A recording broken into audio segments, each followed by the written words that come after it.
So hi friends, I am गगन। वेबस्लो में सबका एक बार फिर से स्वागत करता हूँ। सो दोस्तों, आज से हम वर्डप्रेस बैकएंड सीरीज को स्टार्ट करने जा रहे हैं। ये वर्डप्रेस बैकएंड सीरीज का वीडियो का पार्ट 1 है। इस सीरीज के अंदर हम वर्डप्रेस के बैकएंड के बारे में जानेंगे और इसको पूरा डिटेल में देखेंगे। यहाँ पे वर्डप्रेस बैकएंड के शब्द का यहाँ से मेरा मतलब है कि जब भी आप वर्डप्रेस के अंदर वेबसाइट को क्रिएट करते हो तो वर्डप्रेस आपको एक CMS दे देता है खुद का, जिसके अंदर उसके अलग अलग कंपोनेंट होते हैं। तो वर्डप्रेस के अंदर आप जब भी जाते हो तो आपको बहुत सारे उसके कंपोनेंट दिखते हैं, जैसे कि उसको पोस्ट दिखता है, पेजेस दिखते हैं, कोई कस्टम पोस्ट टाइप दिखता है। तो हम इस सीरीज के अंदर इन्हीं के बारे में जाने कि ये खुद की आप कैसे बैकएंड के कोड के साथ पेजेस को क्रिएट कर सकते हो, कैसे पोस्ट क्रिएट कर सकते हो, कैसे कस्टम पोस्ट टाइप बनाया जाता है, ACF क्या होता है, इन पोस्ट और पेजेस के अंदर मेटा बॉक्स कैसे यूज होते हैं, टेक्सोनॉमी क्या होती है, कैटेगरीज कैसे क्रिएट की जाती है। तो इस सीरीज के अंदर इनके बारे में जाना जाएगा।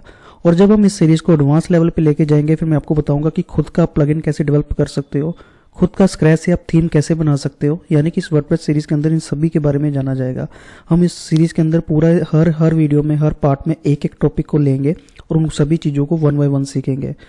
आज का जो वीडियो है इसका पार्ट 1 है, जिसके अंदर हम आज सीखेंगे कि API क्या होती हैं।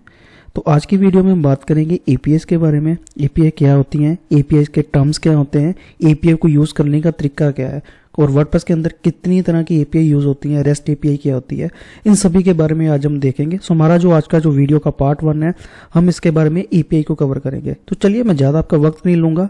हम इस टॉपिक को स्टार्ट करते हैं और इस वीडियो को प्लीज़ ज़रूर देखिए। और इसके साथ मैंने इसका पार्ट 2 भी बनाया है, जिसके अंदर मैंने API को प्रैक्टिकली करके दिखाया है। लेकिन उससे पहले ये वीडियो का देखना आपके लिए बहुत ज़रूरी है, क्योंकि इस वीडियो में मैंने API के बारे में बेसिक डिटेल, बहुत ही डिटेल में बताया, जिससे आपको काफ़ी हेल्प हो सकती है उस वीडियो को देखने से पहले। तो चलिए, विदाउट वेस्टिंग टाइम वीडियो को स्टार्ट करते हैं। चलिए दोस्तों, हम यहाँ से अपना टॉपिक स्टार्ट करते हैं कि API क्या होती है। तो वैसे तो आपको हज़ारों ही यूट्यूब के ऊपर वीडियोस मिल जाएंगे या फिर इंटरनेट के ऊपर आर्टिकल मिल जाएंगे इसके बारे में कि API होती क्या है। लेकिन आज मैं आपको बहुत ही सरल लैंग्वेज में आपको अपनी लैंग्वेज में या अपनी भाषा में, सरल भाषा में आपको समझाने का ट्राई करूँगा, जिसमें आपको इसके बारे में बहुत ही अच्छे से पता लग जाए। तो मैंने यहाँ से इंग्लिश लैंग्वेज का यूज़ किया है, यानी कि जब हिंदी को आप इंग्लिश लैंग्वेज में लिखते हैं तो उसको इंग्लिश लैंग्वेज बोला जाता है। तो हम इसी लैंग्वेज का, इसी भाषा का यूज़ करके इसको समझने का कोशिश करेंगे। तो चलिए, यहाँ पे मैंने अपने तरीके से इसको लिखा हुआ है। मैंने अलग अलग चार्ट बनाए हैं, जिसका मैं आपको यहाँ से आगे चल के बताऊँगा भी, जिसमें आपको इसको समझने में काफ़ी हेल्प हो सकती है। API एक तरह का सेट या URL होता है, जिसको आप एक सॉफ्टवेयर या वेबसाइट के दूसरे सॉफ्टवेयर एप्लीकेशन के साथ इंटरेक्शन करने के लिए ये हेल्प करता है। यानी कि अगर आपके पास 2 वेबसाइट है तो दोनों वेबसाइट के बीच में जो कनेक्शन होता है या इंटरेक्ट होता है, वो API करती है। यानी कि API का मतलब एप्लीकेशन प्रोग्रामिंग इंटरफेस, इसका मतलब होता है। तो मैंने इसको यहाँ पे फिर लिखा हुआ है कि इसका मतलब ये है कि एक वेबसाइट जब किसी दूसरी वेबसाइट के फंक्शन और फीचर को यूज़ करती है बिना उसके इंटरनल वर्किंग कोडिंग को छेड़े बिना। इसका मतलब क्या है, यानी कि मेरे पास अगर 2 वेबसाइट है, तो अगर मुझे एक वेबसाइट का एक पार्ट अपनी वेबसाइट में यूज़ करना है तो उसको मैं उसका कोई भी इंटरनल कोड नहीं छेड़ूंगा, मैं सिर्फ API का यूज़ करूंगा, API का कोड को, और उसके पार्ट को मैं अपनी वेबसाइट में यूज़ कर सकता हूँ। इसको मैं अपने थोड़ा सा आगे चल के अपने चार्ट में समझाऊंगा, लेकिन इसका हम पूरा थोड़ा सा थ्योरी पढ़ लेते हैं। तो चलिए, अगर मैं इसको थोड़ा सा और डिटेल में पढूं तो क्या होता है ये। तो API ये बहुत ही वर्सटाइल होती है, यानी कि इसका अलग अलग सॉफ्टवेयर में कंपोनेंट के बीच में कम्युनिकेशन करने में यूज़ होता है। और ये डेटा आप किसी भी रूप में ले सकते हैं। फॉर एग्जांपल, डेटा का मतलब यहाँ पे अगर आप API के थ्रू किसी टेक्स्ट को दूसरे टेक्स्ट में यूज़ करना चाहते हो तो टेक्स्ट के रूप में डेटा हो सकता है, ये इमेज के रूप में डेटा हो सकता है, या किसी एलिमेंट के रूप में डेटा हो सकता है। एलिमेंट मतलब स्लाइडर हो सकता है, यहाँ पे गैलरी हो सकती है, या कोई वेदर का कुछ ऐसा हो सकता है। और इसी तरह से आप API का यूज़ किसी भी लैंग्वेज में करते हो, यानी कि PHP हो, वर्डप्रेस हो, पाइथन हो, रिएक्ट हो, जावास्क्रिप्ट हो, या ऐसी तमाम जितनी भी प्रोग्रामिंग लैंग्वेज में, सब में API का यूज़ होता है। हर API का एक की होता है। जब भी आप किसी API के कोड को क्रिएट करते हो, हर एक का एक की बनाया जाता है। उस की को हम थर्ड पार्टी की बोलते हैं, या उस API का की बोलते हैं। या तो वो थर्ड पार्टी वेबसाइट हमें API का की दे देती है, या हमें वो की उनकी वेबसाइट में जाके जनरेट करना होता है। दोस्तों, यहाँ से हमने थ्योरी को यहाँ से लिख के तो यहाँ से समझ लिया, जितना भी मैंने बोला, आई होप थोड़ा बहुत आपको यहाँ से पता चला होगा। लेकिन अब इसको हम चार्ट के थ्रू समझते हैं कि API कैसे वर्क करती है। तो चलिए इसको समझते हैं। तो मैंने इस चार्ट के अंदर बहुत ही सरल बना रखे हैं 2 चार्ट। तो एक में आपको समझ आ रहा होगा कि मेरे पास फर्स्ट वेबसाइट है, जिसको मैंने नेम दिया एडमिन वेबसाइट। दूसरा वेबसाइट हमारे पास है यहाँ पे यूज़र वेबसाइट। हमारे पास 2 वेबसाइट होगी है। तो यूज़र वेबसाइट के अंदर क्या है, हम क्या चाहते हैं कि फॉर एग्जांपल मान लो कि यूज़र वेबसाइट के अंदर एक गैलरी पार्ट बना हुआ है और ये गैलरी पार्ट बहुत ही अच्छे से बना हुआ है। मैं चाहता हूँ कि ये गैलरी पार्ट जो बना हुआ है डायनामिकली और बहुत ही खूबसूरत है, इस वाले गैलरी पार्ट को मुझे इस वाली वेबसाइट के अंदर लेके आना है। लेकिन इसको लाने में वैसे तो बहुत सारे तरीके होते हैं, लेकिन जो फर्स्ट पार्ट क्या होगा, इसको अगर मुझे ये वाला गैलरी पार्ट अपनी इस वाली वेबसाइट में चाहिए तो फर्स्ट तरीका ये हो सकता है, यहाँ तो मैं इस वाले गैलरी पार्ट में जैसा यहाँ पे कोड हुआ है सेम मैं वैसा कोड अगर करूँगा तब जाके मैं इस वाले गैलरी वाले पार्ट को अचीव कर सकता हूँ। लेकिन सेकंड तरीका क्या है, सेकंड तरीका हम यूज़ कर सकते हैं एपीआई के साथ, जो कि आसान तरीका होता है। इसको मैं आसान तरीका इसलिए बोल रहा हूँ क्योंकि फॉर एग्जांपल एडमिन वेबसाइट मान के चलो आपका वर्डप्रेस के अंदर बना है, यूज़र वेबसाइट का जो लैंग्वेज है, प्रोग्रामिंग लैंग्वेज है, वो पीएचपी के अंदर बना है। लेकिन एपीआई क्या करता है, किसी भी लैंग्वेज में अगर आपका कोड बना हो उससे उसको कोई मतलब नहीं है, उसको कोड बनाने का, इंटरेक्शन करने का तरीका आना चाहिए आपको। तो फॉर एग्जांपल अगर मेरा ये वाला वेबसाइट पीएचपी के अंदर बना है और ये वाला वर्डप्रेस के अंदर बना है, तो मैं क्या करूँगा, पीएचपी के अंदर जाके इस गैलरी पार्ट के लिए मैं एक कोड रेडी करूँगा जिसको हम बोलेंगे एपीआई कोड। तो मैंने इस गैलरी वाले पार्ट के लिए एपीआई कोड लिख दिया। ये कोड का मैंने सिर्फ एग्जांपल लिखा, ये कोड काफ़ी बड़ा हो सकता है, काफ़ी अलग अलग प्रोग्रामिंग लैंग्वेज का टर्म्स हो सकता है, मैंने सिर्फ एक 3 वैसे चीज़ें यहाँ पे लिखी हुई हैं। तो हम क्या करेंगे, इस गैलरी पार्ट के लिए मैंने एक एपीआई रेडी कर लिया जिसको मैंने एपीआई कोड का नाम दे दिया। अब क्या होगा, मैं इस वाली वेबसाइट में जाऊँगा, यानी कि एडमिन वाली वेबसाइट में जाएंगे। इसको थोड़ा सा हाईलाइट करते हैं। हम क्या करेंगे, इस एडमिन वाली वेबसाइट के बैकएंड पे जाएंगे, क्योंकि ये वर्डप्रेस के अंदर तो हम function.php में अंदर जाके इसको लिख सकते हैं, चाहे इसका एक अलग से फाइल भी ले सकते हैं। तो मैं इस वाली एपीआई का कोड मैंने यहाँ पे लिख लिया और यहाँ पे आके, यानी कि फॉर एग्जांपल मानते हैं ये function.php की वेब फाइल है, उसके अंदर आके मैंने यहाँ पे एपीआई कोड को यहाँ पे लिख दिया। या तो वो एपीआई मुझे की देगा तो मैं यहाँ पे अपना की डाल दूंगा इस तरह से, और इसके साथ ही मुझे सीक्रेट की भी दे सकता है, यानी कि 2 चीज़ें दे सकता है, एक आईडी होगा या सीक्रेट आईडी हो सकता है, सीक्रेट की हो सकता है। तो मैंने दोनों चीज़ें यहाँ पे डाल दी हैं। यानी कि मुझे गैलरी वाला पार्ट इस वाली वेबसाइट से पसंद आया था, उसके लिए मैंने एक एपीआई का कोड लिखा है। अब इस वाले में मुझे गैलरी वाला पार्ट लाने के लिए मैं एक कोड और लिख रहा हूँ, मतलब यानी कि उस वाले कोड को यहाँ से इंटीग्रेट कर रहा हूँ इस वाले की, और जब मैंने आईडी डाल दी है तो ये वाला गैलरी वाला पार्ट मैं अभी यूज़ कर सकता हूँ। ये तो हुई बैकएंड के बाद। फॉर एग्जाम्पल ये मुझे गैलरी वाला पार्ट चाहिए था, इसलिए मैंने एपीआई का कोड लिख दिया। तो इसके लिए मैंने बैकएंड पे जाके इसका की और आईडी डाला, जिससे मुझे ये वाला गैलरी वाले पार्ट का एपीआई कोड मिल गया। लेकिन मुझे फ्रंट एंड में इस वाले गैलरी वाले पार्ट को शो करने के लिए एक शॉर्ट कोड भी देगा। जब भी हम किसी एपीआई को क्रिएट करते हैं उसको मैं फ्रंट एंड में शो करने के लिए या तो हम शॉर्टकट का यूज करते हैं, चाहे मैं की और आईडी का यूज करता हूँ।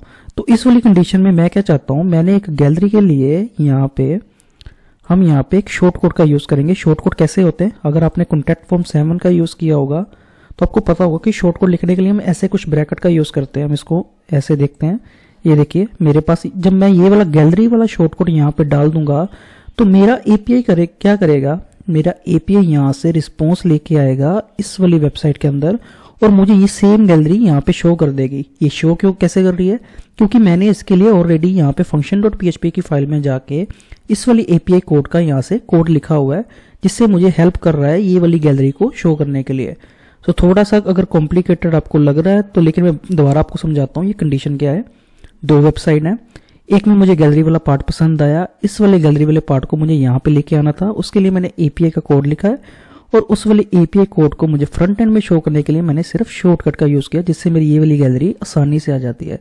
तो सिंपल लैंग्वेज है, जब आप दूसरी एक वेबसाइट से दूसरी वेबसाइट से इंटरेक्शन करते हो, उसके बीच में जो बीच का कोड यूज होता है, जैसे कि एपीआई का कोड होता है, उसको हम एपीआई बोलते हैं। यानी कि दोनों वेबसाइट के बीच में कनेक्शन बनाने वाला या कम्युनिकेट करने वाला। कम्युनिकेट कौन कर रहा है, इसके बीच वाला ये वाला बॉक्स। इन दोनों वेबसाइट में इनका जो भी इंटरेक्शन हो रहा है, हमें गैलरी वाला पार्ट देने के लिए इंटरेक्शन कौन कर रहा है, ये एपीआई कोड कर रहा है। तो आई होप यहाँ तक आपको समझ आया होगा कि एपीआई वर्क कैसे करती है। अब हम समझेंगे एपीआई के अंदर टर्म्स क्या होती है। तो चलिए दोस्तों थोड़ा सा आगे बढ़ते हैं। एपीआई का मैंने एग्जांपल आपको थ्योरी और चार्ट के थ्रू समझा दिया, थोड़ा सा आगे समझते हैं कि एपीआई के भी टर्म्स क्या होते हैं। तो एपीआई के कुछ इंपॉर्टेंट टर्म्स होते हैं जो हमेशा एपीआई के अंदर यूज होने ही होने हैं। इसके अंदर जो फर्स्ट टर्म आता है वो आपने सुना होगा, अगर आपने कहीं पे भी देखा होगा, वेब हुक बोला जाता है उसको। तो वेब हुक यूज होता है, एंड पॉइंट यूज होता है, उसके बाद रिस्पॉन्स लिया जाता है, देन हम यहाँ से कोड लिखते हैं सभी को इंटरेक्ट करने के लिए। यानी कि वेब हुक एक तरह का आपका यहाँ से एपीआई के अंदर जो भी कोड का एक्शन होता है वो होता है। चलो इसको मैं आपको थोड़ा सा थ्योरी समझाता हूँ। तो अगर मैं वेबहुक का यहाँ से थ्योरी आपको यहाँ से खोलूँगा तो ये देखिए, तो वेबहुक एक तरह का इवेंट नोटिफिकेशन सिस्टम होता है। जब भी कोई स्पेसिफिक इवेंट होता है, यानी कि डेटा लेने के लिए जब भी हम कोई कोड को पुश करते हैं, इवेंट करवाते हैं, देन ये एंड पॉइंट पे एक रिस्पॉन्स देता है जिससे इसका यूज़ किया जाता है। इसका हम यूज़ रियल टाइम कम्युनिकेशन के लिए भी करते हैं। थोड़ा सा इसको मैं कोड में आपको समझाता हूँ। ये मैंने एक एपीआई का कोड रखा है जिसको आप सेकंड वीडियो जो कि नीचे आपको डिस्क्रिप्शन के नीचे लिंक दिखाई देगा, यहाँ पे मैंने प्रैक्टिकल करके दिखाया, उसका ये कोड है, उसका मैंने एक स्क्रीनशॉट ले रखा है। यानी कि वेबहुक क्या करेगा, अगर मैं चाहता हूँ, मैंने यहाँ से एक वेदर एपीआई बनाया है वेदर का डेटा गेट करने के लिए। जब मैं बोलता हूँ कि मुझे वेदर का सिटी बताओ और मुझे वेदर का उस सिटी का टेम्परेचर चाहिए, ये हो गया हमारे एक्शन। तो वेबहुक में जब भी किसी इवेंट को पुश किया जाता है या इवेंट क्रिएट होता है जिसको हम बोलते हैं एक्शन बोलते हैं सिंपल लैंग्वेज में, तो उसको हम यहाँ से वेबहुक बोल सकते हैं। तो वेबहुक बहुत ही मैंने आपको सिंपल लैंग्वेज में भाषा में समझाने का ट्राई किया है। तो यहाँ पे मैंने एक लाइन लिखी है, यह क्या करता है, जब भी कोई इवेंट डिटेक्ट करता है तो ये उस स्पेसिफिक यूआरएल यानी कि एंड पॉइंट पे डेटा सेंड करता है। अब हम समझते हैं एंड पॉइंट क्या होता है एपीआई के अंदर। ध्यान से देखिए, मैंने यहाँ से एपीआई का कोड यूज किया है। मैंने यहाँ पे लिखा है एपीआई अंडरस्कोर एंड पॉइंट, यानी कि एक मैंने वेरिएबल बनाया है, ये देखिए वेदर स्टैक का एपीआई एंड पॉइंट को लेने के लिए। हमेशा याद रखिए, बहुत ही सिंपल लैंग्वेज में बता रहा हूँ, एंड पॉइंट मतलब उस वेबसाइट का यूआरएल होता है, यहाँ से आप एपीआई ले रहे हो। मैं ये एपीआई का यूज कर रहा हूँ वेदर स्टैक का, तो मेरा एंड पॉइंट वाला यूआरएल क्या होगा, ये वाला, यानी कि वेदर स्टैक का जो भी .com है। इस तरह से अगर आप रेजर पे से एपीआई ले रहे हो तो यहाँ पे एंड पॉइंट का यूआरएल क्या होगा, यहाँ पे आएगा api.razorpay.com। इसी तरह से आप पेपल का ले रहे हो तो यहाँ पे आ जाएगा api.paypal.com। तो एंड पॉइंट को बहुत सिंपल लैंग्वेज में समझते हैं। ये देखिए, एंड पॉइंट एक स्पेसिफिक यूआरएल है जिससे आप एपीआई प्रोवाइड करता है। ये यूआरएल एपीआई के किसी भी पर्टिकुलर फंक्शन या रिसोर्स को रिप्रेजेंट करता है, यानी कि ये रिप्रेजेंट इन द सेंस जब भी आप उस HTTPS यानी कि उस वेबसाइट का नेम दे देते हो तो उसको ये रिप्रेजेंट करता है। ये डेटा को रिट्रीव करने के लिए या सेंड करता है, तो आपके पास एक स्पेसिफिक एंड पॉइंट का यूज करते हैं। तो उसका मैंने यहाँ पे एग्जांपल भी दे रखा है, जो मैंने इस वाले स्क्रीनशॉट पे रखा है, इसको मैंने यहाँ पे भी एग्जांपल भी रखा है।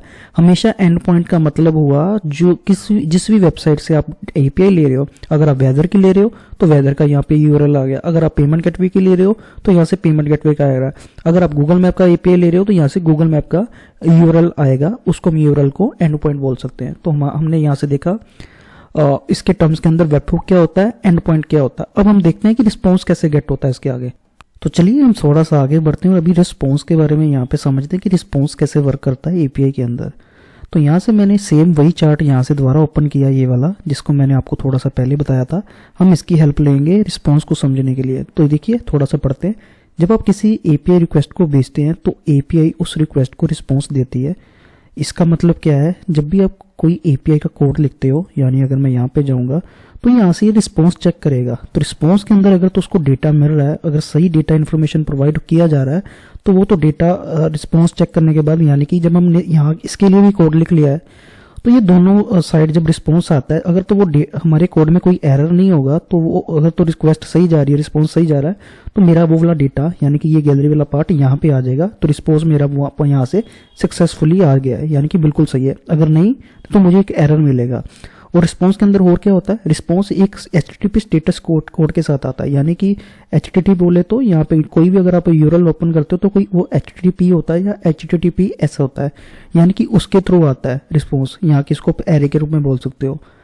तो इस तरह से ये देखिए लास्ट में मैंने लाइन लिखी है जिसके पढ़ के आप समझ सकते हैं कि रिक्वेस्ट सक्सेसफुली हुई है या एरर आया। जैसे मैंने आपको इस वीडियो में एक्सप्लेन किया है, अगर तो वो डेटा सही प्रोवाइड हुआ है, यानी कि कोड हमारा सही है, तो अगर सही है तो रिक्वेस्ट के थ्रू यहाँ से डेटा शो होगा, अदरवाइज मेरे को यहाँ से वो एरर मिल सकता है। तो चलिए मैंने यहाँ से अभी एक कोड का भी लास्ट जो एपीआई का टर्म है उसको भी ओपन कर लिया है। अब हम समझते हैं कोड का क्या काम है इसके अंदर। जो मैंने आपको एपीआई के अंदर बोला है कि एपीआई के अंदर 4 टर्म्स हैं, webhooks, and point, response and code, तीनों को मैंने समझाया है। इसमें जो कोड का मतलब होता है वो बहुत ज्यादा बढ़ जाता है, वो होता है कस्टम कोड की आप बोल सकते हो। तो यहाँ से पहले मैं आपको पढ़ के बताता हूँ। जब हम एक कह रहे हैं कि कोड, तो इसका मतलब है कि प्रोग्रामिंग कोड। एपीआई का यूज करते वक्त आप प्रोग्रामिंग लैंग्वेज में कोड लिखते हैं। इसका मतलब क्या है, इसको मतलब समझते हैं इसके साथ। ये देखिए मैंने यहाँ पे एपीआई का यूज किया है। देखिए एपीआई आपको कुछ बहुत एपीआई की दे सकता है। जैसे मैंने एपीआई की डाला सबसे पहले, उसके बाद मैंने एपीआई को गेट करने के कुछ वेरिएबल बना सकता हूँ, एंड पॉइंट लिख सकता हूँ। लेकिन ये तो एपीआई को लेने के लिए उसका जो जितना डॉक्यूमेंटेशन हमें देता है वो दे देता है। एपीआई को जब आप बहुत बड़े लेवल पे बनाते हो, यानी कि फॉर एग्जांपल आपको एक वेबसाइट से मुझे दूसरी वेबसाइट का डेटा लेना है, एपीआई तो सिर्फ वहां से की दे सकता है बनाने के लिए, लेकिन उसके आगे का जितना कोड होता है आपको वो कोड आना चाहिए लिखना, वो कोड समझना पड़ेगा आपको। जितना भी हम आगे कस्टम कोड करते हैं उसका मतलब इस टर्म का यही है, आप किसी भी प्रोग्रामिंग लैंग्वेज में इस कोड को लिख सकते हैं। क्या करने के लिए? किसी भी एपीआई को दो वेबसाइट में कम्युनिकेट करने के लिए। ये कोड एपीआई रिक्वेस्ट को जनरेट करता है और डेटा को फॉर्मेट करता है। यानी कि एपीआई रिक्वेस्ट कैसे भेजता है, जैसे मैंने बताया था एपीआई रिक्वेस्ट इस तरह से भेजता है। मैंने इसके लिए कोड लिखा और यहाँ पे हमने कोड लिख के उसको इंटीग्रेट किया या कम्युनिकेट किया है, और उसके बाद वो फॉर्मेट करता है, यानी कि फ्रंट एंड में शो कैसे करता है। यानी कि बैक एंड पे तो एरे के रूप में डेटा पड़ा है, लेकिन उसको शो करने के लिए हम शॉर्ट कोड का यूज करते हैं, या हम दूसरे तरीके से कोड लिख के उसको शो कर सकते हैं। तो एपीआई में कोड का मतलब है, यानी कि यहाँ पे कस्टम कोड का इस टर्म का मतलब है। सो दोस्तों ये तो बात थी आज की वीडियो में एपीआई के बारे में। एपीआई क्या है, एपीआई के टर्म्स क्या है, एपीआई के टर्म्स के बारे में मैंने आपको डिटेल में बताया। तो कोई भी अगर आपको डाउट आता है, क्वेश्चन आता है, तो नीचे मुझे आप कमेंट करके पूछ सकते हो। तो आज की वीडियो को मैं यहाँ ही खत्म करना चाहूंगा, इस वीडियो को ज़्यादा लेंथी नहीं करेंगे। तो नेक्स्ट वीडियो का पार्ट जो वो मैंने नीचे भी दे रखा है, उसमें मैंने प्रैक्टिकल करके दिखाया है एपीआई का। तो दोनों वीडियो का देखना बहुत जरूरी है आपको, आज वाली वीडियो और जो नीचे मैंने वीडियो दे रखी है उस वाली वीडियो को। दोनों को आप देखोगे तो पहले थ्योरी भी समझ आएगा, इवन प्रैक्टिकल भी समझ आएगा, जितनी मैंने इस वाली वीडियो में बातें की है। तो होपफुली ये वीडियो आपको अच्छी लगी होगी और ये सीरीज आपको अच्छी लगेगी। होपफुली मैं बनाता जाऊंगा काफी वीडियोस के ऊपर। तो वीडियो अच्छी लगी हो तो प्लीज लाइक कर देना, शेयर कर देना। तो कमेंट कर सकते हो, कोई क्वेश्चन है तो मैं जरूर उसको आपको रिप्लाई करने का ट्राई करूंगा। तो मिलता हूँ ऐसी किसी यूजफुल वीडियो के साथ, तब तक सीखते रहिए, आगे बढ़ते रहिए। थैंक यू सो मच इस वीडियो को देखने के लिए।